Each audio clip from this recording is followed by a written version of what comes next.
में आपका स्वागत है। आज हम जनपद बांदा के बबेरू तहसील के ग्राम पंचायत अनुमान में मौजूद है।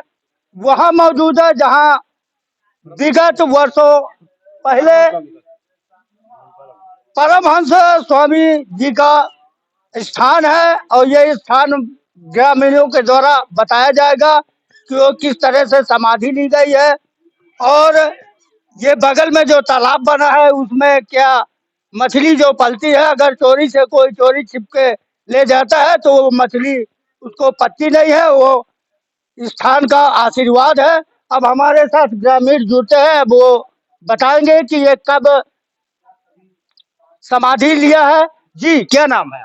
श्री राम नरेश। राम नहीं जी, ये बताइए आपके यहाँ ये समाधि स्थल है, ये कब लिए थे समाधि? अरे बहुत हमारे पूर्वजों ने बता रहे थे कि ये जिंदा में समाधि लिए था। जी। बहुत मतलब वो थे सिद्धि जी। गद्दी है। ये सिद्धि और हाँ, मनोकामनाएं सबकी पूरी होती हैं। यहाँ जो मिन्नत मानते हैं उनकी मनोकामनाएं पूरी होती हैं। मनोकामना के तहत ये कन्या भोज का कार्यक्रम चलता है। हाँ, ये साल में एक बार रामायण होती है, इसके बाद फिर कन्या भोज होता है। ये तो हमारा पर्सनल कन्या भोज हो रहा है आज। जी। ये समाधि कैसे है, कब हुई थी, क्या इसके बारे में बताइए। ये समाधि बहुत पुरानी है। बुजुर्गों ने जैसे बताया हम लोगों को, जिंदा समाधि ली गई थी। महात्मा जी बहुत सिद्धि पुरुष थे और समस्त ग्रामवासी भी इनको अच्छी तरह से इनकी सेवा करते थे। और ये सिद्धि है इस समाधि में। यहाँ जो भी लोग जैसी भी मनोकामना लेके आते हैं उनकी मनोकामनाएं पूरी होती हैं। किंतु इसका भी पूर्ण रूप से इस स्थान का जीर्णोद्धार नहीं हुआ। सरकार से हमारी मांग है कि यहाँ सरकार की मंशा हो तो ये चौहद्दी इसकी बन जाए, 400 बाउंड्री बन जाए। ये स्थान किस नाम से जाना जाता है? स्वामी परमहंस स्थान से नाम से जाना जाता है। और मैं चाहूंगा कि सरकार से हमारा निवेदन है कि इस गद्दी के लिए, इस स्थान के लिए, फाउंडेशन के लिए धन उपलब्ध कराया जाए। अच्छा ये बताइए, जो तालाब बना है इसकी क्या महिमा? तालाब में जो मछलियां यहाँ रहती हैं, इनको कोई भी व्यक्ति यहाँ से ले नहीं जा सकता। यदि ले गया तो उसका नुकसान होता है। ये महात्मा जी का आशीर्वाद है महात्मा जी का, इसलिए जल्दी से कोई इनको छूता नहीं है। अब हमारे साथ जुड़े हुए हैं। जी क्या नाम है आपका? मेरा नाम Surendra Singh Patel, retired in irrigation Jhansi. जी क्या कहेंगे इस स्थान के बारे में? ये मैं इस स्थान के बारे में, ये तो बहुत सिद्ध स्थान है। मैं जब से याददाश्त संभाला, मैं तो 62 ईयर्स का हूँ। तो ये हम लोग छोटे छोटे हुआ करते थे, तो हम लोग इसी तालाब में स्नान करके के इसी चबूतरे में, तब कच्चा रहता था, तो आके हनुमान चालीसा का पाठ किया करते थे। पाठ करते करते आज भी 62 ईयर्स का हो गया, मैं आज भी पूजा पाठ करता हूँ। हमारे परिवार में भी ऐसी प्रचलन है। और लगभग यहाँ प्रत्येक वर्ष कुछ ना कुछ कार्यक्रम होते रहते हैं। और कार्यक्रम के पश्चात जो है क्षेत्रवासी प्लस ग्रामवासी एवं उनकी सहयोग से प्रतिवर्ष दिसंबर माह में लगातार कभी आपका क्या कहते हैं, श्रीमद् भागवत एवं अन्य कथाओं का आयोजन होता है। इसके बाद बृहद रूप से, मतलब बृहद रूप से यहाँ भंडारे का आयोजन किया जाता है। भंडारे के आयोजन के बाद और इसके बाद जो भी मनोकामनाएं होती हैं वो तो श्रद्धा के ऊपर होती हैं। अगर आप श्रद्धा रखेंगे तो आप एक पत्थर में भी पूज करके भगवान शंकर को पूजे, किसी भी भगवान को आप मानेंगे तो श्रद्धाएं होती। तो इस स्थान को, ये स्थान किस नाम से जाना जाता है? ये परमहंस स्वामी के नाम से जाना जाता है, जिन्होंने समाधि, मैं तो था नहीं उस समय, तो ये जो हमारे पुरखे बुजुर्ग बताया करते थे, उन्हीं की जानकारी होने के बाद जो आगे, जैसे मान लीजिए जो हमें जानकारी हो, आगे आने पीढ़ी वाली जानकारी लेगी।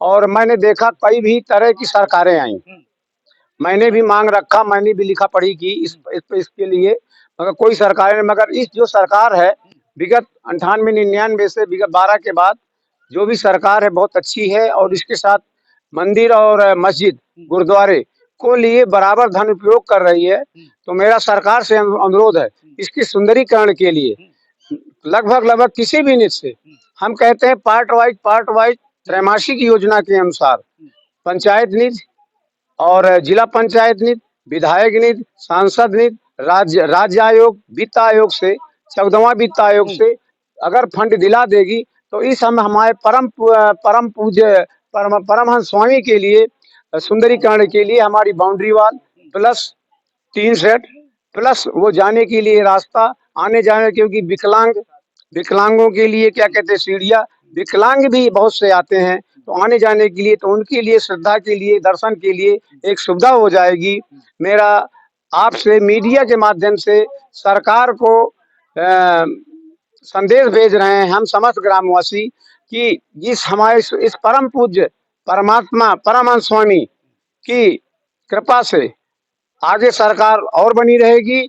और इसके लिए क्योंकि इस वित्तीय वर्ष तो समाप्त हो रहा है, लगभग फरवरी चल रही है, एक मार्च रह गया है और लगभग फंडिंग जो हुई होगी, फंडिंग खत्म हो गई होगी। अगले वित्त वर्ष में 25-26 में इसके लिए क्वार्टर वाइज 3-3 महीने के क्वार्टर से अगर हमें फंड उपलब्ध करा दिया जाएगा तो, क्योंकि मैं भी रिटायर हो गया हूँ तो मैं भी गांव तरफ आने लगा हूँ, इसके पहले भी मैं आता था।